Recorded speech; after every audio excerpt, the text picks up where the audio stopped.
Hello friends, welcome to deserving India. मेरा नाम है विशेष। आज हम प्रेजेंट करने जा रहे हैं current affairs for the period 7 to 10 December. Let's go. तो आज का हमारा फर्स्ट जो करंट अफेयर है वो है Oxford university to repatriate bronze idol. बहुत सारे हमारे आइडल्स ऐसे हैं जो इंडिया से यूके के अंदर मिले हैं, जो बहुत सारे रिपैट्रिएट हो चुके हैं। उससे रिलेटेड एक नई न्यूज़ है। ऑक्सफोर्ड यूनिवर्सिटी एक ब्रॉन्ज आइडल को रिपैट्रिएट करने जा रही है, जो कि रखा हुआ है एशमोलिन म्यूजियम के अंदर।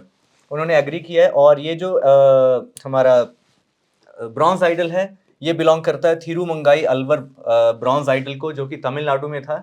और इसको जो जो ये चोरी हुआ था between 1957 to 1969। This is very important कि ये जो आइडल जो चोरी हुआ था, स्टील हुआ था इंडिया से, जब ये गायब हुआ था श्री सौंदरराजा पेरुमल टेम्पल जो तंजावर में है, जब ये वहां से चोरी हुआ था तो इस पीरियड के बीच में चोरी हुआ था, ना कि इंडिया की इंडिपेंडेंस से पहले। तो दिस इज वेरी स्ट्रेंज कि कोई आइडल हमारा जो है वो इंडिपेंडेंस के इतनी देर के बाद चोरी होता है और बाद में वो जाके मिलता है ऑक्सफोर्ड यूनिवर्सिटी के एक म्यूजियम के अंदर।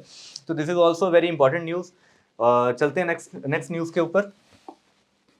नेक्स्ट है हमारा नेवी डे। हम सब जानते हैं इस साल हमारा नेवी डे, हर साल हमारा नेवी डे जो है वो 4 दिसंबर को आता है। तो 4 दिसंबर को मनाया जाता है नेवी डे।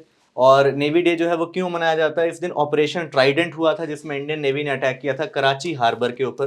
कराची जो है वो पाकिस्तान का सबसे बड़ा सी पोर्ट है, सबसे बड़ा नेवल पोर्ट भी है पाकिस्तान का। उसके ऊपर इंडियन नेवी ने अटैक किया था 1971 वॉर के अंदर। 1971 के अंदर हमने पाकिस्तान की एक जो सबमरीन है उसको भी डुबोया था, जिसका नाम है गजनी। ठीक है। और उसी के इस ऑपरेशन ट्राइडेंट की वजह से ही जो हमने कराची हार्बर पे इंडियन नेवी ने अटैक किया था, उसी की बलबूते आज हम नेवी डे को सेलिब्रेट करते हैं 4 दिसंबर को।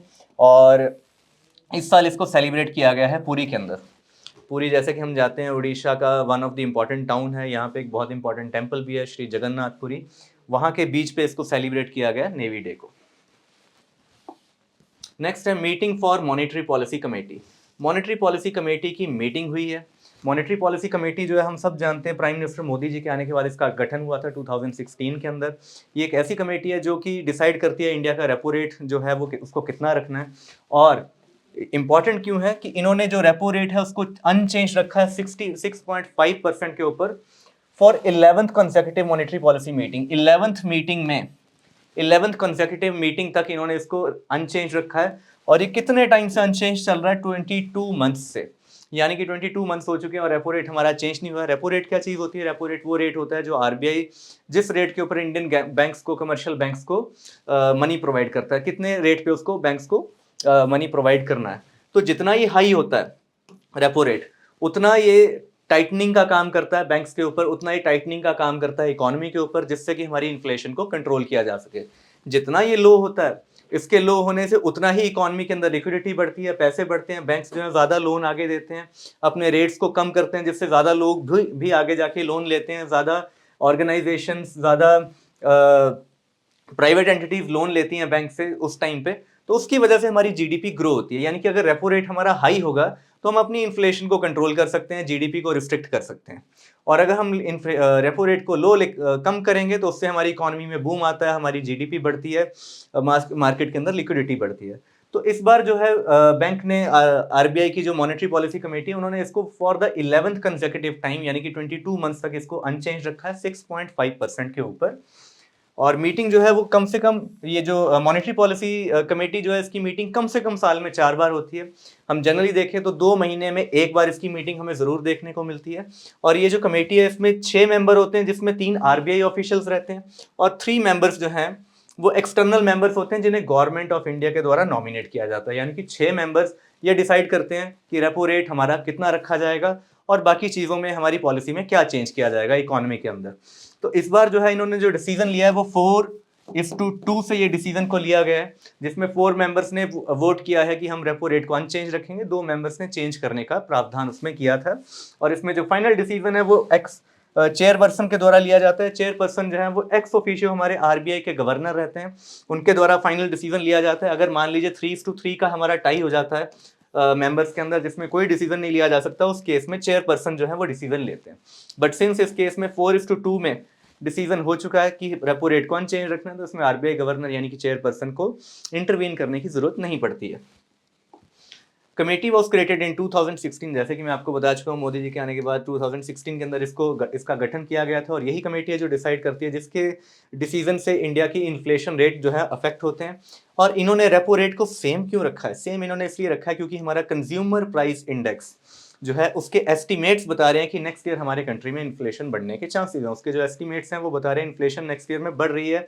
बहुत सारे इंटरनेशनल इवेंट्स इस टाइम पे ऐसे चल रहे हैं, रशिया यूक्रेन वॉर अभी भी चल रही है एज वी ऑल नो, और हमें और भी वॉर्स देखने को मिल रही हैं। इसराइल और ईरान का जो वॉर है, वो जो लॉकडाउन है वो अभी भी कंटिन्यू है। उसके अलावा अब हमें और बहुत सारी सीरिया के अंदर भी चीज़ें चेंज होती हुई नज़र आ रही हैं। तो इस वजह से बहुत सारे ग्लोबल रिस्क भी हैं, और ग्लोबल शिपिंग लेन्स के अंदर भी बहुत सारे रिस्क हैं, और बहुत सारा हमें इन्फ्लेशन बहुत सारे कंट्रीज में हाई देखने को मिल रहा है। यूरोप के अंदर इन्फ्लेशन बहुत हाई है।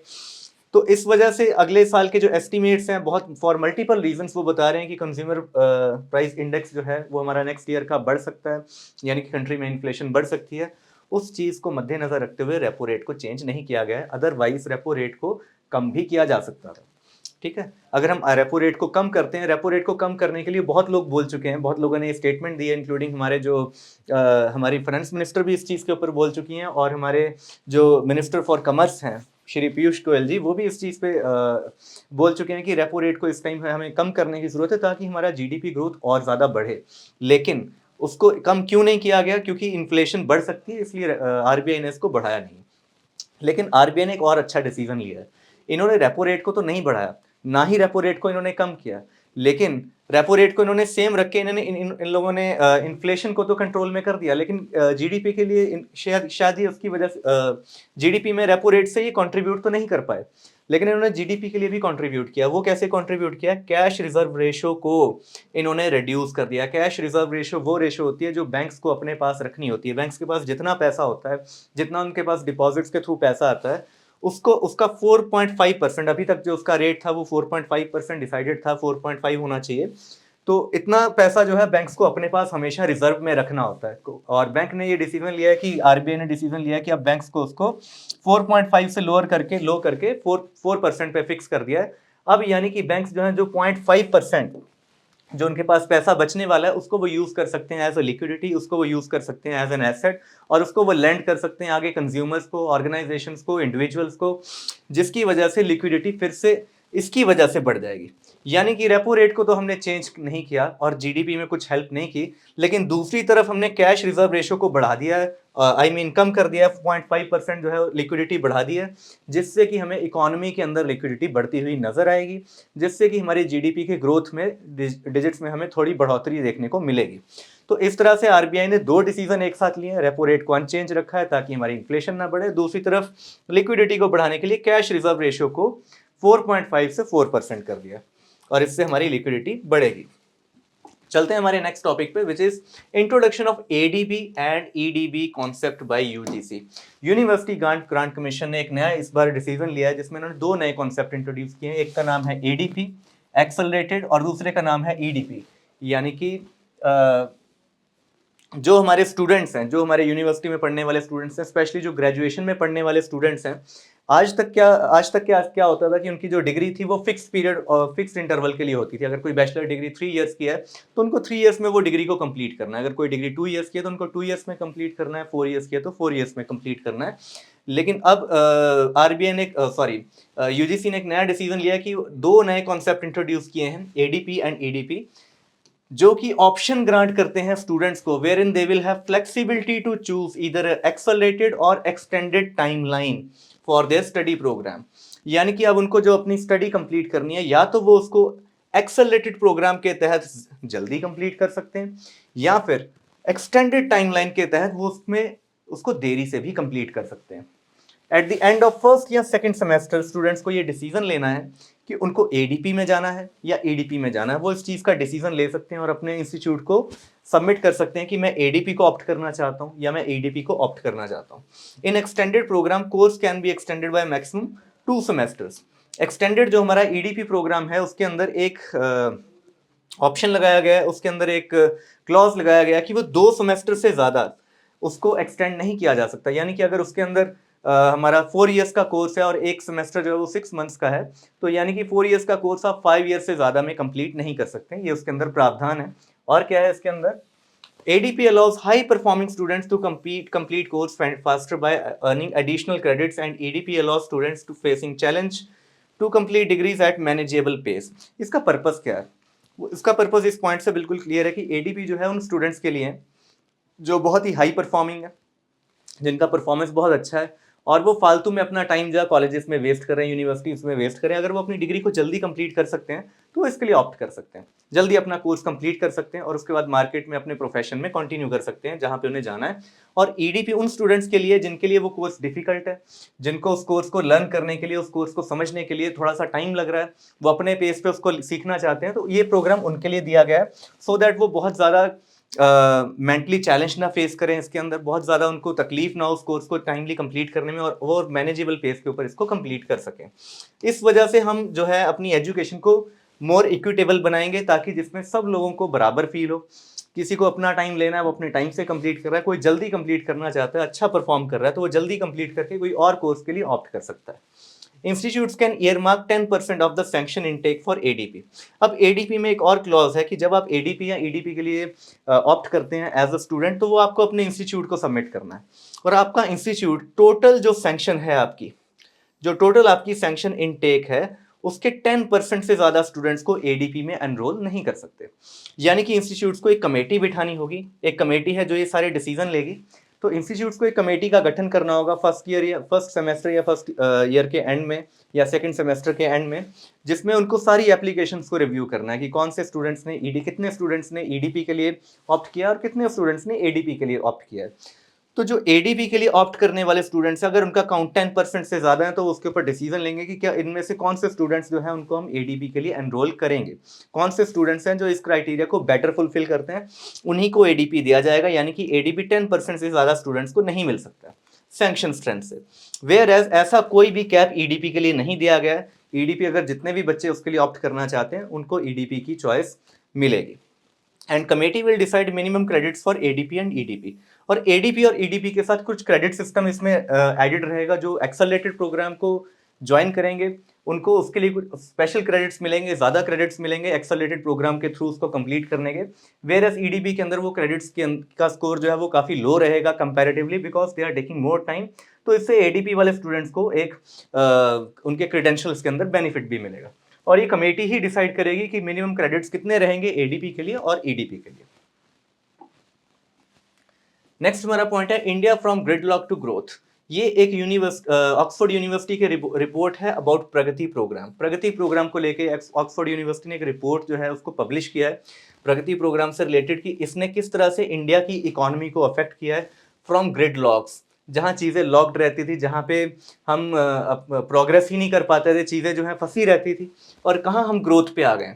तो प्रगति प्लेटफॉर्म का उसके अंदर क्या रोल है, इससे रिलेटेड उन्होंने रिपोर्ट पब्लिश किया। क्या इस रिपोर्ट के अंदर report reveals significant impact and transformation brought into India's landscape. India की लैंडस्केप में सिग्निफिकेंट इम्पैक्ट देखने को मिला है। कैसे आया? With introduction of proactive governance and timely implementation. ये एक प्रगति प्लेटफॉर्म है जिसको मोदी जी ने लॉन्च किया था, हमारे प्राइम मिनिस्टर 2015 के अंदर। क्यों इसको लॉन्च किया गया था? इसका फुल फॉर्म हम देख लेते हैं यहाँ पे, proactive governance and timely implementation. जैसे इसके नाम से ही क्लियर है, ये किसी ना किसी चीज़ की टाइमली इंप्लीमेंटेशन से रिलेटेड है कि जो कोई भी प्रोजेक्ट इसके अंडर होगा उसकी टाइमली इंप्लीमेंटेशन को ये एनहेंस करेगा, अश्योर करेगा कि वो टाइमली कंप्लीट हो। और प्रोएक्टिव गवर्नेंस के लिए कि हमारी गवर्नेंस जो प्रोएक्टिव होनी चाहिए, ग्रिडलॉक्स वाली नहीं होनी चाहिए, ब्यूरोक्रेटिक रेड टेपिज्म वाली नहीं होनी चाहिए जिसमें कि प्रोजेक्ट्स हमारे फंसे हुए हैं और उसमें कोई डिसीजन नहीं हो पा रहा है। उसमें हमें प्रोएक्टिव गवर्नेंस चाहिए, हमें टाइमली रिजल्ट्स चाहिए, और जो हमारा टाइमली इंप्लीमेंटेशन है, टाइमली हमारा प्रोजेक्ट कंप्लीट हो, जिस पर्पस से वो प्रोजेक्ट डिसाइड किया गया था वो पर्पस हमारा कंप्लीट हो। और इस प्लेटफॉर्म के थ्रू क्या होता है, प्रगति के थ्रू हर महीने एक मीटिंग होती है जिसको प्राइम मिनिस्टर मोदी जो है वो चेयर करते हैं, और उसमें सारे स्टेट्स के सेक्रेटरी, सारी मिनिस्ट्रीज के सेक्रेटरीज उस मीटिंग का पार्ट होते हैं। और उसमें जितने प्रोजेक्ट्स एडिड होते हैं इस प्लेटफॉर्म के अंदर उन सबका ट्रैक रिकॉर्ड चेक किया जाता है कि उसके अंदर कितना इंप्लीमेंटेशन हो रहा है, कितने % प्रोग्रेस हो रहा है, प्रोग्रेस कम हो रहा है तो क्यों हो रहा है, कहाँ पे प्रॉब्लम आ रही है, और जहाँ प्रॉब्लम आ रही है वो लोग उस चीज़ से रिलेटेड क्या कर रहे हैं, कौन सी मिनिस्ट्री का इसमें क्या रोल है, कौन सी मिनिस्ट्री ने इसकी फाइल क्लियर नहीं की है, या कौन सा ऐसा पर्सन है, कौन सी ऐसी ऑर्गेनाइजेशन है जो इसमें डिले कर रही है, कौन सा ऐसा क्लियरेंस है जो मिलने में टाइम लग रहा है। और अगर इसका ऑन ग्राउंड इम्प्लीमेंटेशन हो रहा है तो कौन इसको ओवरसी कर रहा है, इसका ऑन ग्राउंड इम्प्लीमेंटेशन कैसा दिख रहा है, while tracking India's most challenging infrastructure and social development projects. तो ये बहुत इंपॉर्टेंट लाइन है कि इसमें क्या क्या चीजें एडेड रहती हैं, इसमें इंफ्रास्ट्रक्चर से रिलेटेड प्रोजेक्ट्स वो एडेड रहते हैं और सोशल डेवलपमेंट से रिलेटेड प्रोजेक्ट्स को इसके अंदर ऐड किया जाता है। By the end of June 23, अब ये रिपोर्ट में क्या बताया गया कि जून 2023 तक प्रगति हैड रिव्यूड 340 प्रोजेक्ट्स। इस रिपोर्ट में ये बताया गया कि 2023 जून के एंड तक 340 प्रोजेक्ट्स को रिव्यू किया गया इसके अंदर, जिनकी टोटल कॉस्ट थी 17.0 लाख करोड़, यानी कि 205 बिलियन। तो इतने प्रोजेक्ट्स को इसके अंदर 2023 जून तक फ्रॉम इट्स इंप्लीमेंटेशन, जो कि 2015 में हुआ था, करीब करीब हमारे 8 साल के अंदर इसने 340 प्रोजेक्ट्स को रिव्यू किया है और इतने कॉस्ट है उन प्रोजेक्ट्स की जिनको रिव्यू किया गया है। और इसने क्या सॉल्व किया है, इसने ब्यूरोक्रेटिक ग्रिडलॉक्स। ब्यूरोक्रेटिक ग्रिडलॉक्स वो होते हैं कि जहाँ ब्यूरोक्रेसी की वजह से कोई चीज़ रुक जाती है, ये काम मेरा नहीं है, ये काम उनका है, ये वो वाली चीज़ें हैं। रिजॉल्विंग डिलेज, जहाँ जहाँ डिलेज आते हैं, किसी को पैसे नहीं मिले या कहीं पे कोई प्रॉब्लम चल रही है, उसको कंप्लीट करना। एंड फॉस्टरिंग कोऑपरेटिव फेडरलिज्म, जहाँ पे स्टेट का रोल कहाँ पे है, सेंट्रल का रोल कहाँ पे है, उसको रिजॉल्व करना और फाइनली उस प्रोजेक्ट को ग्रीन सिग्नल देना ताकि वो प्रोजेक्ट रुके नहीं। Report highlights platform's role in fast tracking stalled projects. बहुत सारे स्टॉल्ड प्रोजेक्ट्स जो हैं इसकी वजह से एक्सेलरेट हुए हैं और साथ साथ में उसमें हमें सस्टेनेबल डेवलपमेंट देखने को मिली है। सम स्ट्राइकिंग सक्सेस स्टोरीज जो इसमें जो मेजर प्रोजेक्ट्स हैं जो हाईलाइट रहे हैं, जो इस रिपोर्ट में हाईलाइट किए गए हैं, जो उन कुछ प्रोजेक्ट्स का इसमें हम नाम देखते हैं। सबसे है बोगीदील ब्रिज, जो कि असम का बहुत ही फेमस ब्रिज है। 2002 में इसको सैंक्शन किया गया था और तब से ये स्टॉल्ड था। 2015 के अंदर इसको प्रगति प्लेटफॉर्म के अंदर ऐड किया गया, जिसके बाद ये एक्चुअली में बनना शुरू हुआ। इसमें जो भी लैंड एक्विजिशन या जितने भी इसमें प्रॉब्लम आ रहे थे वो अभी तक चल ही रहे थे 12-13 साल से। 2015 में इसको ऐड किया गया और 2018 में हम देखते हैं कि ये प्रोजेक्ट पूरा कंप्लीट हो गया। यानी कि 3 साल ऐड करने के अंदर अंदर ये प्रोजेक्ट पूरा कंप्लीट हो जाता है, जबकि 12-13 साल से इसके अंदर लैंड एक्विजिशन भी कंप्लीट नहीं हो पाता है। तो ये इस प्रोजेक्ट को प्रगति के अंदर ऐड करने का बेनिफिट मिला। और कौन से प्रोजेक्ट्स हैं इसके अंदर? Bengaluru rail metro project, north Karanpura thermal power project जो कि हमारा झारखंड के अंदर है, बहुत जल्दी इनमें कंप्लीशन हमें देखने को मिला है। बेंगलुरु में जो मेट्रो प्रोजेक्ट्स हैं हमारे, उसमें अलग अलग फेसिस की जो मेट्रोज हैं उनके हमने कमीशन होते हुए देखा, अभी भी उसके ऊपर काम चल रहा है। तो वो फास्ट ट्रैक क्यों है? क्योंकि वो प्रगति के अंडर उसका ट्रैकिंग हो रहा है। जीवन मिशन बहुत ही फेमस मिशन है जिसको प्राइम मिनिस्टर मोदी ने अपनी फर्स्ट टर्म में ही लॉन्च किया था। 2019 में हमारे कंट्री के अंदर 7% हाउस होल्ड्स के अंदर ही टैप वाटर अवेलेबल था। इस मिशन का प्रगति प्लेटफॉर्म में ऐड होने की वजह से 2024 में ये जो परसेंटेज है 74 तक जा चुकी है। यानी कि 1947 में हमें आज़ादी मिली थी और उसके बाद 2019 तक भी हमारे यहाँ पे सिर्फ 7% हाउस होल्ड ऐसे थे जिनको house water tap water available था। सिर्फ और सिर्फ 5 साल के अंदर ये जो फिगर है ये बढ़ के 7% से बढ़ के 74% हुई है, क्योंकि उसको इस प्लेटफॉर्म पे ऐड किया गया था। ये बहुत फेमस एग्जांपल है और बहुत इंपॉर्टेंट एग्जांपल है इसकी। और उसके अलावा हमारी एक और एग्जांपल है, वो है स्वच्छ भारत मिशन, जिसके अंडर हमने 100 मिलियन टॉयलेट्स का 5 साल के अंदर निर्माण किया था। ये वर्ल्ड फेमस रिपोर्ट थी इसके ऊपर कि 5 साल के अंदर 100 मिलियन टॉयलेट्स इंडिया ने बनाए। तो उसका ट्रैकिंग और उसका ऑब्जर्वेशन कहाँ से किया गया था? प्रगति प्लेटफॉर्म के थ्रू। और लास्ट इसमें जो प्रोजेक्ट इन्होंने मेंशन किया रिपोर्ट में, वो है उधमपुर श्रीनगर बारामूला रेल लिंक। ये एक ऐसा रेल लिंक है जो उधमपुर को बारामूला या श्रीनगर से कनेक्ट करता है, यानी कि इंडिया की जो मेन हमारी रेलवे नेटवर्क है उसको श्रीनगर से कनेक्ट करता है, जो कि अभी तक कनेक्टेड नहीं है। और ये हम अभी देख रहे हैं, रिसेंटली हमने देखा था कि जम्मू के कुछ रीजन्स को कनेक्ट कर दिया गया है श्रीनगर के साथ। चिनाब ब्रिज का हमने कंस्ट्रक्शन कंप्लीट होते हुए देखा, उसके ऊपर आज ट्रेन चल रही है। सिर्फ लास्ट टनल उसके अंदर बची है और वो 2026 जनवरी में ये पूरा का पूरा प्रोजेक्ट जो है स्लॉटेड है फॉर इनॉग्रेशन। यानी कि हम जनवरी 2026 में 2025 में हम देख सकते हैं कि दिल्ली से बारामूला तक हमें ट्रेन चलती हुई नजर आ सकती है। तो ये इस प्रोजेक्ट का फास्ट ट्रैक जो प्रोग्रेस है वो प्रगति प्लेटफॉर्म के ऊपर आने की वजह से हमें देखने को मिला है। प्रगति प्रोवाइड्स रियल टाइम डाटा। अच्छा, ये जो मीटिंग्स होती हैं प्रगति प्लेटफॉर्म से रिलेटेड, उसमें रियल टाइम डाटा को यूज़ किया जाता है। हमारा रियल टाइम डाटा क्या कहता है? ऐसा नहीं कि किसी से पूछा जाता है हाँ जी उसका क्या चल रहा है। रियल टाइम डाटा को एनालाइज किया जाता है, ड्रोन फीड्स को यूज़ किया जाता है, ड्रोन से फीड लिया जाता है, वीडियोग्राफी ली जाती है और जीपीएस से ट्रैक किया जाता है कि किस चीज़ का कितना प्रोग्रेस हो रहा है, और ये लाइव अपडेट्स को प्रोजेक्ट्स की जो है उसको प्रगति प्लेटफॉर्म पे ऐड किया जाता है उसकी परसेंटेज को कैलकुलेट करने के लिए कि उसके अंदर कितना प्रोग्रेस हमारा हो चुका है। उसी के बेस के ऊपर रिपोर्ट जनरेट होती है और वही मीटिंग में डिस्कस किया जाता है। इन डाटा की वजह से और इस टेक्नोलॉजिकल यूज़ की वजह से इसको बहुत ही स्पेशल मेंशन किया गया है ऑक्सफोर्ड यूनिवर्सिटी की रिपोर्ट के अंदर।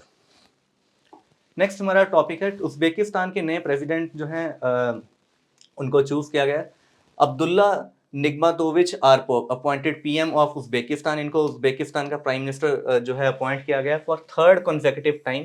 ये थर्ड कॉन्सेक्यूटिव टाइम जो है उज़्बेकिस्तान के प्राइम मिनिस्टर बने हैं इस बार। और उज़्बेकिस्तान की अगर हम बात करें तो इस साल उज़्बेकिस्तान में हमने बहुत सारे इवेंट्स भी देखने को मिले। हमारा फुटसॉल का जो टूर्नामेंट है, वर्ल्ड फुटसॉल का जो वर्ल्ड कप है, वो भी इस साल उज़्बेकिस्तान में हुआ था। उज़्बेकिस्तान की जो कैपिटल है बहुत ही फेमस है, ताशकंद। ताशकंद के अंदर एक ट्रीटी भी साइन की गई थी इंडिया की, और ताशकंद में हमारे एक प्राइम मिनिस्टर है, उनका भी एक निधन हो चुका है पास्ट में। आप कमेंट सेक्शन में लिखिए कौन से प्राइम मिनिस्टर थे इंडिया के जिनका ताशकंद के अंदर निधन हो चुका है। और उज़्बेकिस्तान जो है ये एक ऐसा कंट्री है जो पार्ट ऑफ एससीओ भी है। एससीओ की हमारी जो मीटिंग है इस साल वो हमने कजाकिस्तान में देखी है, अस्ताना के अंदर, उसका भी ये मेंबर है उज़्बेकिस्तान। तो उज़्बेकिस्तान से रिलेटेड बहुत सारी न्यूज़ हमें देखने को मिलती है, तो हमें उज़्बेकिस्तान के बारे में नॉलेज होनी चाहिए। ये एक सेंट्रल एशियन कंट्री है जो कि एक लैंडलॉक कंट्री है। पास्ट टाइम में ये सोवियत यूनियन का पार्ट रह चुका है और इस टाइम पे इंडिया के इनके साथ अच्छे रिलेशन हैं। और ताशकंद के अंदर जो है ताशकंद के अंदर जैसे कि हम जानते हैं कि इस साल हमारा टूर्नामेंट भी हुआ है और उज़्बेकिस्तान जो है एससीओ का एक इम्पॉर्टेंट पार्ट भी है। तो इससे रिलेटेड हमें उज़्बेकिस्तान से रिलेटेड सारी न्यूज़ हमें याद होनी चाहिए फॉर द करंट अफेयर्स। चलते हैं नेक्स्ट टॉपिक पे। सोमालीलैंड के नए प्रेसिडेंट। सोमालीलैंड जो है ये कंट्री है जो कि अफ्रीकन यूनियन का पार्ट है, अफ्रीका के अंदर ये कंट्री है। और ये जो कंट्री है ये हमें ईस्ट कोस्ट पे देखने को मिलेगा अफ्रीका के, बिल्कुल सोमालिया के पास में। इसके 6th प्रेसिडेंट जो है उनको इलेक्ट किया गया है सोमालीलैंड के अंदर। एंड इट और किस तरह का कंट्री है इसको, इसने सोमालिया से जो है अपनी इंडिपेंडेंस डिक्लेयर की थी 1991 के अंदर। बिल्कुल अगर हम इसको देखेंगे तो हॉर्न ऑफ अफ्रीका के ऊपर हमें ये कंट्री नज़र आएगा। हॉर्न ऑफ अफ्रीका में 2-3 कंट्रीज हमें नज़र आते हैं, सोमालिया, सोमालीलैंड, जिबूती। ये कुछ इंपॉर्टेंट कंट्रीज़ है क्योंकि ये गल्फ ऑफ एडन के ऊपर आते हैं। गल्फ ऑफ एडन जो है वो बहुत इंपॉर्टेंट है फॉर सी शिपिंग लेन्स के लिए। बहुत सारा दुनिया का जो ट्रेड है, मैरीटाइम जो रूट है वो गल्फ ऑफ एडन के थ्रू ही जाता है। बहुत सारे हमने रिसेंटली अटैक्स देखे हैं कंट्रीज़ की शिप्स के ऊपर गल्फ ऑफ एडन के अंदर। जो हमारे सोमालियन पायरेट्स हैं उनका हम बहुत नाम सुनते हैं, वो उन्होंने, और हौथीस जो कि यमन में हैं, उनके द्वारा बहुत सारे शिप्स के ऊपर अटैक हमें देखने को मिलते हैं, न्यूज़ में सुनने को मिलते हैं। वो सब जो अटैक्स हैं वो गल्फ ऑफ एडन एरिया के आसपास ही हमें देखने को मिलते हैं और उसी के ऊपर ये भी एक कंट्री है। लेकिन ये एक इंपॉर्टेंट ऑब्जर्वेशन है कि ये एक अनरिकॉग्नाइज्ड कंट्री है। एक ऐसा कंट्री नहीं है जिसको यूएन में रिकॉग्नाइज किया गया, ये एक अनरिकॉग्नाइज्ड कंट्री है। इन्होंने अपनी इंडिपेंडेंस जो उसको डिक्लेयर कर दिया था सोमालिया के साथ, लेकिन अभी तक इनको रिकॉग्निशन नहीं मिली। और सोमालीलैंड जो है एक फॉर्मर ब्रिटिश जो है प्रोटेक्टोरेट रह चुका है, जिसने रेस्ट ऑफ सोमालिया को एक्चुअली में 1960 में खुद ही ज्वाइन किया था। जब इन्हें इंडिपेंडेंस मिली थी ब्रिटिशर से तो इन्होंने तब उस टाइम पे सोमालिया को ज्वाइन किया था, लेकिन बाद में अपनी इंडिपेंडेंस जो है उसको 1991 में सोमालिया से डिक्लेयर कर दिया था। चलते हैं नेक्स्ट टॉपिक पे। Alt EFF 2024 goodwill ambassador. Alt EFF जो है ये एक ऐसा प्लेटफॉर्म है, इसके फुल फॉर्म है all living things environmental film festival. तो इसमें जो है श्रिया पिलगांवकर, ये एक एक्ट्रेस है जिनको हमने सीरीज में भी देखा था मिर्ज़ापुर में, इनको इसका गुडविल एम्बेसडर जो है वो नियुक्त किया गया है इस साल में।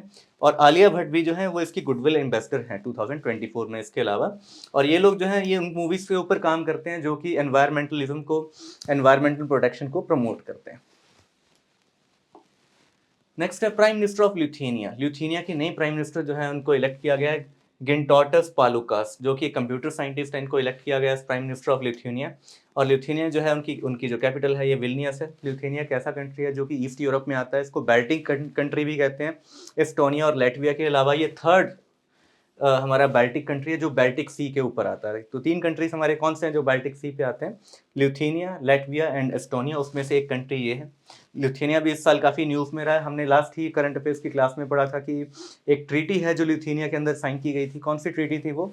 The first international treaty for utilization of AI, artificial intelligence, जिसको यूरोपियन यूनियन के मैक्सिमम कंट्रीज ने साइन किया था, वो ल्यूथेनिया के अंदर साइन की गई थी। तो ये था ल्यूथेनिया जो कि ईस्ट यूरोप का एक इंपॉर्टेंट कंट्री है। चलते हैं नेक्स्ट टॉपिक पे। Chairman of S C L S C के नए चेयरमैन जो है उनको नियुक्त किया गया है, जो कि हैं जस्टिस सूर्यकांत। इनको अपॉइंट किया गया है as chairman of supreme court legal services committee, जिसको कि, और इसकी नियुक्ति कौन करता है, कौन इनको अपॉइंट करता है, इनको चीफ जस्टिस ऑफ इंडिया के द्वारा जो है अपॉइंट किया जाता है। ये हमारे 51st जो है इंडिया के चीफ जस्टिस ऑफ इंडिया हैं। और इन्होंने किसके तहत इनको नियुक्त किया, in the section 3 alpha of legal services authority act 1987। Very important act 1987 में इस एक्ट को साइन किया गया था, ताकि हमारी जो लीगल एड सर्विसेज है उनको एक स्टैचुरी बॉडी मिल सके, एक स्टैचुरी स्टेटस मिल सके। इसी एक्ट के तहत हमारे सारे लीगल एक्ट इसके बाद बनाए गए हैं, जिसमें से सबसे इंपॉर्टेंट कमेटी जिसका गठन हुआ है वो है SCL-SC। इसके अलावा और भी कुछ कमेटीज जो है उनका इसी एक्ट के तहत हमारे स्टेट्स ने अपने अपने एक्ट्स पास किए, जिसके तहत उनके यहाँ पे हर स्टेट के अंदर अपनी एक स्टेट कमेटी बनाई गई, डिस्ट्रिक्ट कमेटी बनाई गई, जो कि लीगल एड को वीकर सेक्शंस तक लेकर जाएंगी, वुमेन तक लेके जाएंगी, हमारे बैकवर्ड सेक्शंस तक लेके जाएंगी, ताकि हमारे बैकवर्ड सेक्शंस को लीगल एड लेने में कोई प्रॉब्लम ना आए। तो इस चीज़ को इंश्योर करने के लिए इस लीगल एक्ट को लाया गया था। उसी के एक्ट तहत ये कमेटी बिठाई गई थी सुप्रीम कोर्ट लेवल के ऊपर, ताकि सुप्रीम कोर्ट जो है उसके दरवाजे सबके लिए खुले रहें, कोई किसी को लीगल एड की ज़रूरत हो सुप्रीम कोर्ट के अंदर, इसलिए क्योंकि वो एक वीकर सेक्शन से बिलोंग करता है, इसलिए क्योंकि वो एक फाइनेंशियल वीकर बैकग्राउंड से बिलोंग करता है, तो उसको प्रॉब्लम ना आए, उसके लिए इस कमेटी का गठन किया गया था। और नेशनल लीगल सर्विसेज अथॉरिटी जो है वो सारी कमेटीज़ को देखती है इसी एक्ट के अंडर। ये अथॉरिटी ही जो है इस एक्ट को इम्प्लीमेंट करती है थ्रू आउट इंडिया, यही ओवरसी करती है कि ये एक्ट हमारा इम्प्लीमेंटेड है और इसमें हमारा क्या इम्प्लीमेंटेशन, किस डिस्ट्रिक्ट में और किस स्टेट में हमारा क्या इम्प्लीमेंटेशन चल रहा है। और जो जस्टिस सूर्यकांत है, इन्होंने रिप्लेस किया है जस्टिस BR गवाई को, जो कि जिनको कि अपॉइंट किया गया है नालसा के चेयरमैन, एग्जीक्यूटिव चेयरपर्सन के तौर पर। इनका भी जो अपॉइंटमेंट है वो भी CJI के द्वारा किया जाता है। Supreme Court Legal Services Committee plays crucial role in ensuring access to justice for those who might face financial and social barrier accessing the highest court। तो इसमें ये इंपॉर्टेंट है कि ये जो SCL-SC है ये हाईएस्ट कोर्ट से रिलेटेड है। इसके अलावा हमारी बहुत सारी कमेटीज और हैं जो हर स्टेट से रिलेटेड है, हर स्टेट की अपनी अपनी कमेटी है। इवन डिस्ट्रिक्ट्स में भी ऐसी कमेटीज जो हैं वो गठित की गई हैं, अपॉइंट की गई हैं, नियुक्त की गई हैं। और कौन देखता है कि उनके अंदर कि ये एक्ट की पालना हो रही है या नहीं हो रही है, वो नालसा के द्वारा देखा जाता है उसको। नेक्स्ट है हमारा first Sagar Manthan, the great oceans dialogue. Very recently इसको हमारे कंट्री के अंदर जो है सागर मंथन को जो है कंप्लीट किया गया है। फर्स्ट एडिशन इसका हुआ है, पहली बार है कि हमारे देश के अंदर कोई ऐसा डायलॉग जो है वो हुआ है, सागर मंथन। हमारे जो minister for shipment and port, shipways and ports जो है श्री सर्बानंद सोनोवाल, जो कि असम से एक MP हैं हमारे, जो हमारे पहले चीफ मिनिस्टर भी रह चुके हैं असम के, वो उनके द्वारा इसको इनॉग्रेट किया गया है सागर मंथन को। ग्रेट ओशंस डायलॉग एक ऐसा डायलॉग है जो कि रिलेटेड है ओशन से रिलेटेड, मैरीटाइम फील्ड से रिलेटेड। देखते हैं इसके अंदर क्या क्या बात हुई है। Provides global platform for leaders. इसने ग्लोबल, इसमें बहुत सारे, ये जो इवेंट हमारा हुआ था इसमें बहुत सारे ग्लोबल लीडर्स को इनवाइट किया गया था। इसमें ग्रीस के भी एक इंपॉर्टेंट पर्सन अवेलेबल थे। Policy makers to discuss critical maritime topics like blue economy, global supply chains, maritime logistics and sustainable growth. तो ये जो पूरा प्लेटफॉर्म था ये मेनली इन बिंदुओं पर डिस्कशन के लिए था। पहले देखते हैं इनका मीनिंग क्या है। ब्लू इकोनॉमी क्या चीज़ होती है? ब्लू इकोनॉमी एक्चुअली हमारे कहते हैं जो हमारे ओशंस हैं उसके ऊपर जितना भी ट्रेड होता है, ओशन से जो हमारी इकोनॉमी चलती है। फॉर एग्जांपल हमारे शिपिंग लेन्स, हमारा शिप्स, हमारा लॉजिस्टिक्स जो मैरीटाइम ट्रेड के थ्रू ट्रैवल करता है, हमारी फिशरीज, जो भी हमारे एक्वाकल्चर हैं, जो मरीन एक्वाकल्चर हैं, वो सारे ब्लू इकोनॉमी का पार्ट है। और एज पर UN डेफिनेशन हमें इसको सस्टेनेबल रखना है। इसके अंदर एडेड है कि हमें सी लाइफ को डिस्टर्ब नहीं करना है, जो कि हमारा SDG 14 भी है, लाइफ अंडर वाटर, तो उसका भी ध्यान रखना है। तो वो उस सबको ब्लू इकोनॉमी के अंडर कवर किया जाता है। Global supply chains, global supply chains से हमारा मतलब है जितने भी हमारे लॉजिस्टिक्स और ट्रांसशिपमेंट पोर्ट्स हैं, शिपमेंट पोर्ट्स हैं, जिन वो हमारे सप्लाई चेन का काम करते हैं। कोई भी हमारा इंपोर्ट या एक्सपोर्ट होता है, वो जनरली जो हमारा मैक्सिमम इंपोर्ट एक्सपोर्ट जो है वो मैरीटाइम रूट से होता है, थ्रू ट्रांसशिपमेंट पोर्ट्स होता है, तो वो सब ग्लोबल सप्लाई चेन का एक पार्ट है। मैरीटाइम लॉजिस्टिक्स, मरीन जो शिप्स के थ्रू जो हमारा लॉजिस्टिक्स होता है, सेम जो हम ट्रेड करते हैं। एंड सस्टेनेबल ग्रोथ, जिसकी मैंने अभी बात की थी, UN के अकॉर्डिंग हमें सस्टेनेबल ग्रोथ का ध्यान रखना है, जो कि हमारा SDG 14 भी है, लाइफ अंडर वाटर। तो इन सारे टॉपिक्स को इसके अंदर डिस्कस किया गया था। Aiming to create future ready maritime ecosystem, हमारा जो इकोसिस्टम है वो फ्यूचर रेडी होना चाहिए। उसमें हमारा ट्रेड जो है, कहाँ पे हमें शिपमेंट पोर्ट्स की ज़रूरत है, कहाँ पे हमें सप्लाई चेन इश्यूज आ रहे हैं, क्या क्या हमें डिस्कस करने की ज़रूरत है रिलेटेड टू फ्यूचर, क्या हमें सस्टेनेबल एनर्जी की तरफ जाने की ज़रूरत है, रिन्यूएबल एनर्जी की तरफ जाने की ज़रूरत है इन टर्म्स ऑफ और मैरीटाइम ट्रेड। ये सारे डिस्कशंस इस प्लेटफॉर्म का पार्ट है। Event focuses on 4 main themes, 4 main themes के ऊपर ये फोकस करता है। न्यू फ्रंटियर्स, हमारे क्या क्या नए फ्रंटियर्स निकल के आ रहे हैं, जैसे कि हमने पिछली स्लाइड में बात की, बहुत सारे हमें पायरेसी हमें देखने को मिल रही है वर्ल्ड वाइड, बहुत सारे हमें अटैक्स देखने को मिले हैं। तो हमारे नए फ्रंटियर्स क्या हैं, कैसे हम अपने ट्रेड को अनइंटरप्टेड रखें ग्लोबल चैलेंजेस के साथ साथ में। ब्लू ग्रोथ, हमारी जो ब्लू ग्रोथ है, यानी कि ब्लू इकोनॉमी में ग्रोथ देखने को जो मिल रही है, वो कहाँ पे मिल रही है, कितनी ग्रोथ देखने को मिल रही है, क्या हम उसको कवर अप कर पा रहे हैं, क्या हमारे पास उतने शिप्स हैं, क्या हमारे पास उतने ट्रांसशिपमेंट पोर्ट्स हैं जो ब्लू इकोनॉमी को ठीक से चला सकें। ग्रीन एंड ब्लू, तो जो हमारी ब्लू इकोनॉमी है उसमें हम कितना ग्रीन एनर्जी के ऊपर जा रहे हैं। एंड लास्ट है कोस्ट एंड कम्युनिटीज एड्रेसिंग, जो कोस्ट हैं उसके साथ हमारा क्या चल रहा है, हमारे कोस्ट कितने क्लीन हैं, कितने फ्यूचर रेडी हैं, इन सब के ऊपर हमने डिस्कशन किया, और हमारी कम्युनिटीज कैसे अफेक्टेड है हमारे डिसीजन से। तो ये मेन 4 पिलर्स हैं जिसके ऊपर इस फोरम के अंदर डिस्कशन हुआ। इंडियाज मैरीटाइम, अच्छा अगर हम कुछ फैक्ट्स की बात करें तो इंडिया का मैरीटाइम सेक्टर क्या क्या हैंडल करता है। 95% ऑफ कंट्रीज ट्रेड जो है वो मैरीटाइम सेक्टर ही हैंडल करता है, हमारे पोर्ट्स ही हैंडल करते हैं 95% ट्रेड को by volume and 70% by value. ये इंपॉर्टेंट इंफॉर्मेशन है रिलेटेड टू एग्जाम। जो 95% है this is by volume and 70% is by value.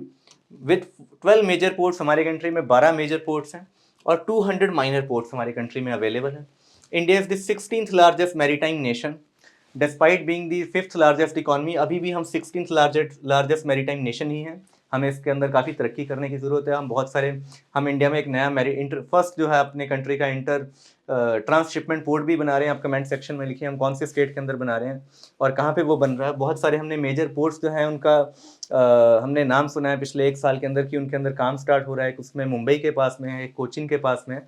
तो हमें पता होना चाहिए कि इंडिया में कहाँ कहाँ बड़े पोर्ट्स बन रहे हैं। पारादीप जो है वो हमारे देश का सबसे बड़ा पोर्ट है। And leader in global shipping lens, India एक लीडर है शिपिंग लेन्स के अंदर। हम बहुत सारे इंपॉर्टेंट मैरीटाइम रूट्स पे भी अवेलेबल हैं। मलक्का स्ट्रेट जो कि इंडिया की ईस्ट साइड में है, near to Andaman Nicobar islands, वो one of the busiest shipping lanes में उसका नाम आता है। गल्फ ऑफ एडन से हम ज़्यादा दूर नहीं हैं।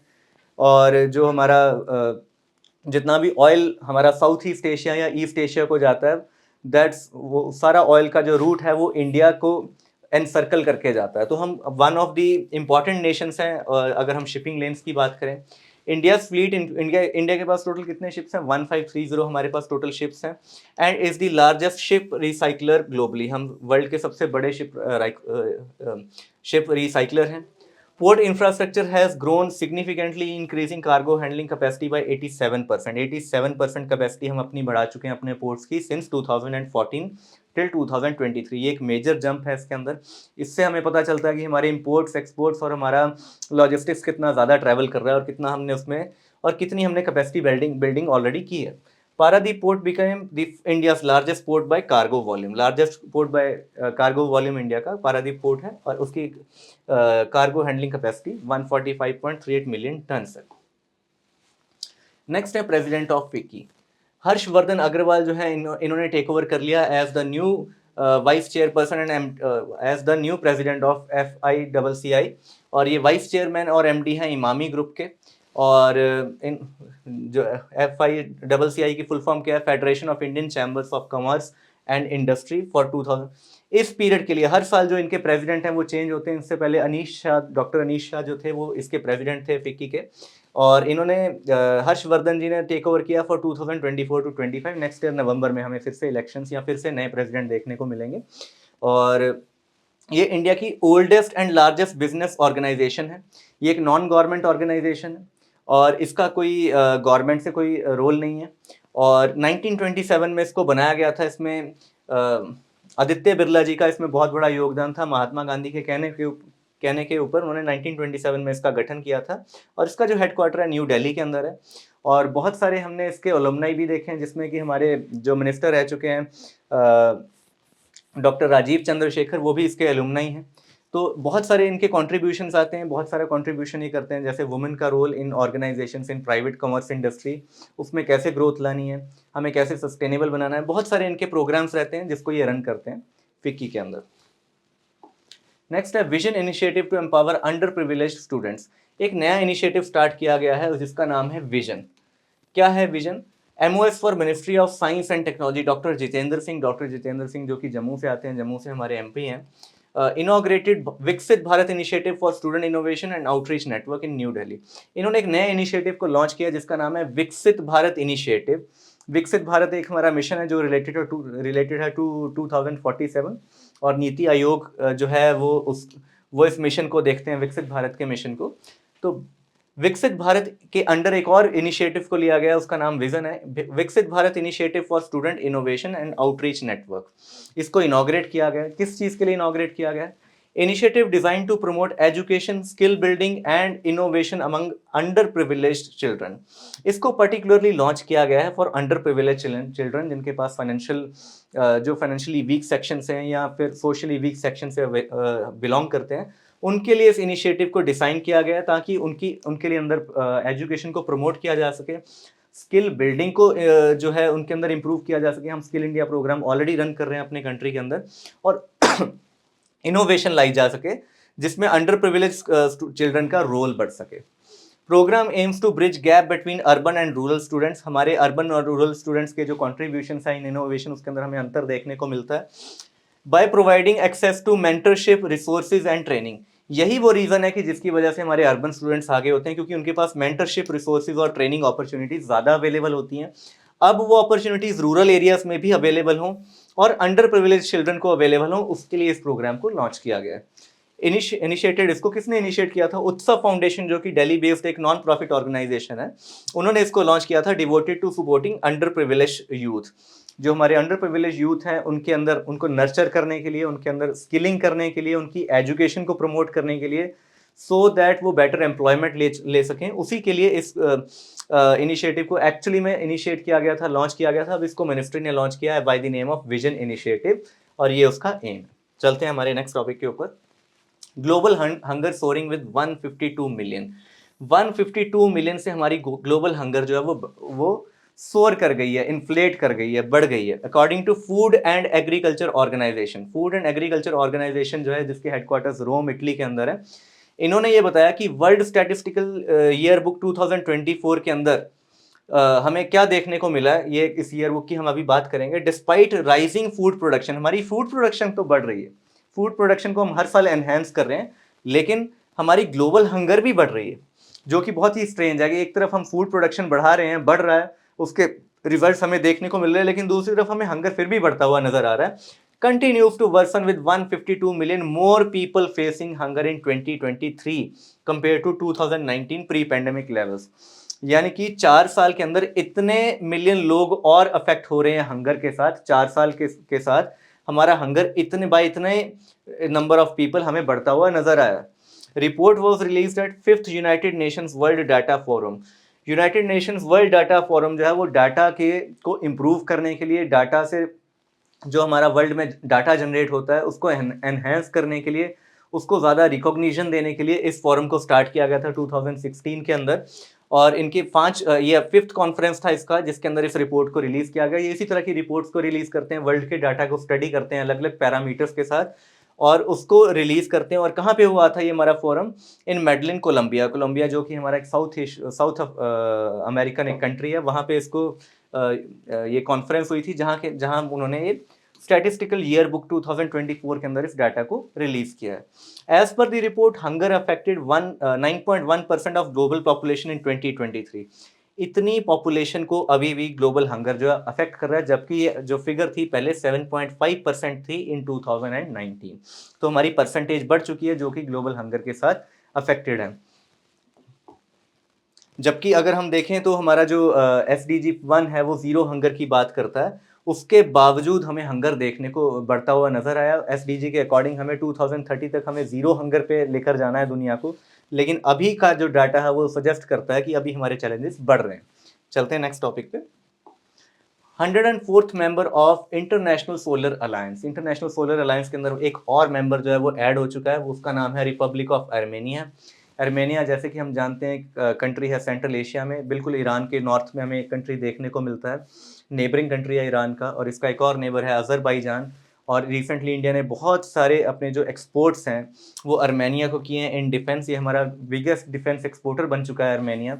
सबसे ज़्यादा डिफेंस सिस्टम्स हमने इन्हीं को एक्सपोर्ट किए। हमने पिछले 2-3 महीने के जो करंट अफेयर्स हैं उसके अंदर देखा है कि हमने आकाश मिसाइल सिस्टम भी इनको रिसेंटली एक्सपोर्ट किया है। और हम हो सकता है आगे फ्यूचर में इनके साथ बहुत सारे पैक्ट साइन करें डिफेंस से रिलेटेड, डिफेंस इक्विपमेंट इनको सप्लाई करने के लिए। इंडिया से पहले ये बहुत टाइम तक निर्भर रहे हैं रशिया के ऊपर for defence imports, for defence equipment import. लेकिन रशिया जब से यूक्रेन वॉर में बिजी है उस टाइम से इन्होंने अपना जो अलायंस है उसको इंडिया के साथ स्ट्रॉन्ग किया है। और इनकी जो कॉन्फ्लिक्ट्स हैं अजरबैजान की इनके बॉर्डर्स के ऊपर, उसके लिए जो भी इनको वेपन्स चाहिए आज की डेट में वो ये इनको प्रोक्योर कर रहे हैं इंडिया से। तो ये बहुत इंपॉर्टेंट कंट्री है इंडिया के लिए। रिपब्लिक ऑफ आर्मेनिया इन्होंने ज्वाइन किया एज 104th मेंबर। इन्होंने फाइनली इसको ज्वाइन कर लिया। जो इन्होंने पैक्ट साइन किया था वो 2023 में साइन किया था, जिसके अकॉर्डिंग ये ज्वाइन कर चुके हैं सोलर अलायंस के अंदर। इनकी फुल मेंबरशिप जो आईएसए में है वो इफेक्टिव है फ्रॉम 15 नवंबर 2024, जबकि जो पैक्ट है वो 16 नवंबर 23 में साइन हुआ था आईएसए को ज्वाइन करने के लिए। कहाँ साइन हुआ था? येरेवान, आर्मेनिया के अंदर। ISA was launched by PM Narendra Modi. अगर हम आईएसए की बात करें, इंटरनेशनल सोलर अलायंस की बात करें, ये बड़ा ही इंपॉर्टेंट अलायंस है जिसको इंडिया ने लॉन्च किया था। बड़े कम हमें अलायंस देखने को मिलते हैं ग्लोबली जिसको इंडिया ने खुद लॉन्च किया। 2015 में इसको पीएम मोदी जी के द्वारा लॉन्च किया गया था। और उनके साथ जो किसने लॉन्च किया था? जो फॉर्मर प्रेसिडेंट थे फ्रांस के, फ्रैंकोइस होलांडे, उनके साथ मिलकर इन्होंने लॉन्च किया। तो बड़े इंपॉर्टेंट इवेंट, बड़े ही इंपॉर्टेंट जगह पे इसको लॉन्च किया गया था COP21 के अंदर, जो कि बहुत फेमस है। हम बहुत बार बार नाम सुनते हैं पेरिस एग्रीमेंट का, पेरिस कॉन्फ्रेंस का। तो पेरिस क्लाइमेट कॉन्फ्रेंस जो हुई थी जहाँ पे पेरिस एग्रीमेंट साइन किया गया था 2015 में, वहीं पे पीएम मोदी जी ने इसको लॉन्च किया था आईएसए को, इंटरनेशनल सोलर अलायंस को, इनके साथ मिलके जो उस टाइम पे फ्रांस के प्रेसिडेंट थे। और इसके जो हेडक्वार्टर्स हैं वो गुरुग्राम में हैं, इंडिया में है। और ये इंडिया का एक इनिशिएटिव है टुवर्ड्स रिन्यूएबल एनर्जी। और ये क्या कहता है इस अलायंस का मेन ऑब्जेक्टिव क्या है? By 2030 a treaty based ISA aims to mobilize 100 billion investments for massive deployment of solar energy. हम सोलर एनर्जी की मैसिव डिप्लॉयमेंट करना चाहते हैं ताकि हम नॉन रिन्यूएबल से रिन्यूएबल सोर्सेज ऑफ एनर्जी पे तेजी से शिफ्ट करें। और इसमें बिलियंस, थाउजेंड्स ऑफ बिलियंस की हम इन्वेस्टमेंट्स चाहते हैं ताकि पूरी दुनिया जो है वो धीरे धीरे सोलर एनर्जी के ऊपर शिफ्ट करे और हम रिन्यूएबल एनर्जी की तरफ जाएं। ये एक बहुत ही इंपॉर्टेंट अलायंस है और इसका हेडक्वार्टर इंडिया में, ये हमें याद रखना है, गुरुग्राम के अंदर। तो चलते हैं हमारे नेक्स्ट टॉपिक पे। Gabon approves new constitution in referendum. जैसे कि हम जानते हैं गैबन एक कंट्री है जो कि वेस्ट साइड ऑफ अफ्रीका में लोकेटेड है। और रिसेंटली वहाँ पे हमें एक रेबेलियन देखने को मिला था गैबन के अंदर। और गैबन में जो वोटर्स हैं उन्होंने अप्रूव कर दिया है एक नए कॉन्स्टिट्यूशन में थ्रू रेफरेंडम, कि उनके वहाँ पे एक नए कॉन्स्टिट्यूशन की रिक्वायरमेंट है। 91% जो लोग हैं उन्होंने एग्री किया है कि उनको एक नए कॉन्स्टिट्यूशन की ज़रूरत है। New constitution introduces limit of 2 terms for presidency. जो इनका कॉन्स्टिट्यूशन है वो मेनली एम्ड है, क्योंकि इन्होंने अपने प्रेसिडेंट को आउस्ट किया है तो उसकी प्रेसिडेंसी से रिलेटेड इसमें बहुत सारे इंपॉर्टेंट निर्णय हैं, बहुत सारी इंपॉर्टेंट चीज़ें देखने को मिली है। जिसमें कि पहला है कि प्रेसिडेंट जो है वो सिर्फ 2 टर्म तक ही प्रेसिडेंट रह सकते हैं, उससे ज़्यादा वो प्रेसिडेंट नहीं रह सकते। हालांकि उनकी जो टर्म है उसको 5 से 7 ईयर्स तक एक्सटेंड किया गया, यानी कि एक टर्म जो है वो 7 ईयर्स की होने वाली है। Role of PM has been abolished. Prime minister की कोई जरूरत नहीं, सारी जो पावर्स हैं उनको सेंट्रलाइज कर दिया गया एग्जीक्यूटिव पावर के पास। सारी एग्जीक्यूटिव पावर्स को सेंट्रलाइज कर दिया गया प्रेसिडेंसी के पास, कि प्रेसिडेंट के पास ही सब पावर्स होंगी। और प्राइम मिनिस्टर के रोल को अबॉलिश कर दिया गया है। Prohibits family members from succeeding president. जो फैमिली मेंबर्स हैं वो प्रेसिडेंट को सक्सीड नहीं कर सकते, यानी कि आपकी ऐसा नहीं है कि आज आप प्रेसिडेंट नहीं, आप 2 टर्म तक रहे उसके बाद आप अपनी फैमिली मेंबर्स को प्रेसिडेंट बना देंगे, वो पॉसिबल नहीं है। आपके फैमिली मेंबर्स जो है वो आपको सक्सीड नहीं कर सकते हैं as per the new constitution. Aiming to prevent dynastic rule, ताकि कोई डायनेस्टिक रूल वहाँ पे ना चले। Candidates must be exclusively Gabonese. अच्छा, ये लास्ट पॉइंट बड़ा इंपॉर्टेंट है कि कैंडिडेट्स जो वो एक्सक्लूसिवली गैबनीज होने चाहिए विद एटलीस्ट 1 गैबनीज बॉर्न पेरेंट। एक पेरेंट उनका गैबनीज बॉर्न होने चाहिए। This is very important. ऐसे नहीं कि आपके पेरेंट्स कहीं और से आए थे इसलिए आप गैबनीज हो गए क्योंकि आप यहाँ बॉर्न थे, नहीं, आपको तो गैबनीज होना ही है, आपके एक पेरेंट का भी गैबनीज होना जरूरी है। और लास्ट क्या है? अ गैबनीज स्पाउस। स्पाउस भी गैबनीज होने चाहिए। जो अभी इनके करंट प्रेसिडेंट थे उनकी स्पाउस जो है वो गैबनीज नहीं थी, तो इसलिए अब तो वो एलिजिबल ही नहीं है कि वो प्रेसिडेंट के लिए रन कर सकें। तो ये इन्होंने नए रूल्स जो है अपनी कंट्री में इंप्लीमेंट किए हैं through new constitution. ISRO science implementation agreement with Australian agency to launch Gaganyaan mission. Gaganyaan mission बहुत इंपॉर्टेंट मिशन है इंडिया का, जिसको हमने 2026 के लिए स्लॉट किया है कि हम 2026 में अपना एक इंडियन क्रूड मिशन भेजेंगे, जिसमें इंडियन क्रू जाएगा स्पेस के अंदर। पहली बार होगा कि इंडिया कोई ऐसा मिशन लॉन्च करेगा। ऐसे मिशन हमने यूएस से, रशिया और चाइना को ऑलरेडी लॉन्च करते हुए देखा है पास्ट में। अगर ये मिशन इंडिया का जो सक्सेसफुल हो जाता है तो इंडिया ऐसा फोर्थ कंट्री बन जाएगा दुनिया के अंदर जिसने अपना क्रूड मिशन जो है वो उसको स्पेस के अंदर भेजा हो। दिस एनेबल्स, अच्छा ये एग्रीमेंट क्या है? This enables collaboration of both space agencies on crew and crew module recovery efforts for Gaganyaan mission. जब भी गगनयान मिशन लॉन्च होगा तो उसके क्रू की रिकवरी और क्रू मॉड्यूल की रिकवरी के लिए दोनों एजेंसीज जो है वो कोलैबोरेट करेंगी ताकि उनको रिकवर किया जा सके। और ये first Indian human space flight program होने वाला है, जैसे कि हमने डिस्कस किया ही है। ASA जो है वो ऑस्ट्रेलियन स्पेस एजेंसी का नाम है। Gaganyaan mission objective is to launch team of astronauts into space. They will travel at an altitude of 400 kilometre above Earth in low Earth orbit. Low earth orbit के अंदर वो रहने वाले हैं, जो कि 400 किलोमीटर अबव द एटमोसफियर है। इन अ 3-day expedition, 3 दिन का एक्सपीडिशन उनका रहने वाला है। Before returning by landing in Indian ocean, Indian ocean में वो लैंड करेंगे after spending 3 days in space. तो ये इस मिशन का पार्ट है। और ये जो लॉन्च है, जैसे कि मैंने आपको बताया, एक्सपेक्टेड है 2026 के अंदर। Under Gaganyaan mission ISRO will carry out 4 mission. अच्छा, 4 मिशन ये गगनयान मिशन के अंडर करने वाले हैं, जिसमें कि क्रूड मिशन जो है वो सिर्फ एक रहने वाला है, जबकि 3 जो है वो अनक्रू मिशन रहने वाले हैं। और कौन कौन से लोग जो हैं जिनको सिलेक्ट किया गया था इस साल के अंदर फॉर गगनयान मिशन, उसमें 4 लोग हैं। Group captain Prashant Balakrishnan, group captain Angad Pratap Singh, group captain Ajit Krishnan and wing commander Sudhanshu Shukla from Indian air force. Indian air force के 4 जो ऑफिसर्स हैं उनको इसके लिए सिलेक्ट किया गया है, वो इस मिशन को अंडरटेक करेंगे। और वैसे हमें अपनी नॉलेज के लिए पता होना चाहिए कि इसरो जो है वो 6th लार्जेस्ट स्पेस एजेंसी है। वर्ल्ड की लार्जेस्ट स्पेस एजेंसी नासा है। बाकी जो है उनका भी आपको नाम पता होना चाहिए, आप कमेंट सेक्शन में लिखिए 2nd largest and 3rd largest space agencies हमारी दुनिया की कौन सी हैं। और इसरो का जो हेडक्वार्टर है ये बेंगलुरु में है, और इसको एस्टेब्लिश किया गया था 1969 के अंदर। Sea Vigil Coastal Defense Exercise, 4th edition of Pan India Coastal Defense Exercise Sea Vigil has been completed in 2 phases. 2 phases के अंदर ये पैन इंडिया कोस्टल डिफेंस जो हमारी एक्सरसाइज है इसको कंप्लीट किया गया। 4th एडिशन है ये इस साल में। और ये जो हमारी एक्सरसाइज है इसको कंडक्ट करती है इंडियन नेवी। ये हमारी कोस्टल डिफेंस से रिलेटेड है। इसमें मल्टीपल एजेंसीज इसके अंदर इन्वॉल्व होती हैं, और इसमें 21 टोटल एजेंसीज ने इस साल पार्टिसिपेट किया है, जो बिलोंग करती हैं 6 मिनिस्ट्री से। 6 मिनिस्ट्री के अलग अलग 21 एजेंसीज ने कोलैबोरेट किया है इस एक्सरसाइज के लिए। और इस एक्सरसाइज का जो फोकस है वो क्या होता है, एम क्या होता है, on enhancing coastal defence of country, enhancing security of vital maritime assets such as oil rigs, single point moorings, ports and nuclear installation. जितने भी हमारे इंपॉर्टेंट पोर्ट्स हैं, सी पोर्ट्स हैं, उनकी सिक्योरिटी हो रही है या नहीं हो रही है। जितनी हमारी न्यूक्लियर साइट्स हैं जो कोस्ट के पास है, उनकी सिक्योरिटी का क्या हाल है। कल अगर हमारे उसके ऊपर कोई अटैक होता है, किसी भी किस्म का अटैक, चाहे वो टेररिस्ट अटैक हो, चाहे वो कुछ इन्फिल्ट्रेशन हो, चाहे वो कुछ इंटेलिजेंस गैदरिंग हो, तो क्या हमारी एजेंसी उसके लिए रेडी है? क्या हमारी एजेंसीज इस चीज़ के लिए रेडी हैं कि हमारे पोर्ट के ऊपर कोई छोटा मोटा अटैक हो जाता है, या कोई बड़ा अटैक होता है, कोई मिलिट्री अटैक होता है या नॉन मिलिट्री अटैक होता है, क्या हमारे एसेट्स जो हैं सी के अंदर वो सेफ हैं, हमारे ऑयल रिग सेफ हैं, उसके अंदर कोई आग लगा सकता है, उसके अंदर कोई कुछ गलत काम कर सकता है, तो क्या हमारी एजेंसीज उसके लिए रेडी हैं? तो उसके लिए क्योंकि मल्टीपल एजेंसीज इन्वॉल्व हैं, जो हमारी न्यूक्लियर इंस्टॉलेशन हैं उसके लिए अलग एजेंसीज हैं, जो हमारी कोस्टल डिफेंस है उसके लिए अलग एजेंसीज हैं, हमारी मेरीन पुलिस अलग होती है जो स्टेट के अंडर काम करती है, हमारी इंडियन कोस्ट गार्ड अलग है जो नेशनल आर्म फोर्स है जो गवर्नमेंट मिनिस्ट्री ऑफ डिफेंस के अंडर काम करती है, हमारी इंडियन नेवी जो है उसका रोल डिफरेंट है। तो क्या ऐसी सिचुएशन में ये सब एजेंसीज को पता होगा किसका क्या रोल है और वो अपने रोल को ठीक से निभा पाएंगे ही नहीं? उसी के लिए इस एक्सरसाइज को डिज़ाइन किया गया था सी विजिल को, जिसके अंदर ये मल्टीपल एजेंसीज एक साथ आती हैं और इस एक्सरसाइज के अंदर अपनी सारी कैपेबिलिटीज़ को चेक किया जाता है कि इनका इंटर कोऑर्डिनेशन कितना अच्छा है।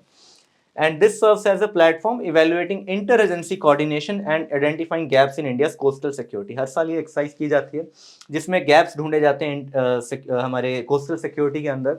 इसमें मल्टीपल टीम्स बनाई जाती हैं इस एक्सरसाइज के अंदर। एक टीम जो है उसका काम होता है कि इस कोस्टल सिक्योरिटी को अफेक्ट करना है, कोस्टल सिक्योरिटी पे अटैक करना है। वो अपने आप से डिसाइड करते हैं उन्हें कहाँ अटैक करना है, और दूसरी टीम का काम होता है चेक करना है कि क्या वो उनको कैच कर पा रहे हैं। ऐसी सिचुएशंस को सिमुलेट किया जाता है जिसमें हमारी कोस्टल जो इंस्टॉलेशंस हैं, या पोर्ट्स जो है उसके ऊपर अटैक्स को सिमुलेट किया जाता है कुछ एजेंसीज के द्वारा, और बाकी एजेंसीज का उसमें रोल नोट किया जाता है, उनकी कोऑर्डिनेशन को चेक किया जाता है। तो ये इसका 4th एडिशन है जो हमें रिसेंटली कंप्लीट होता हुआ नजर आया।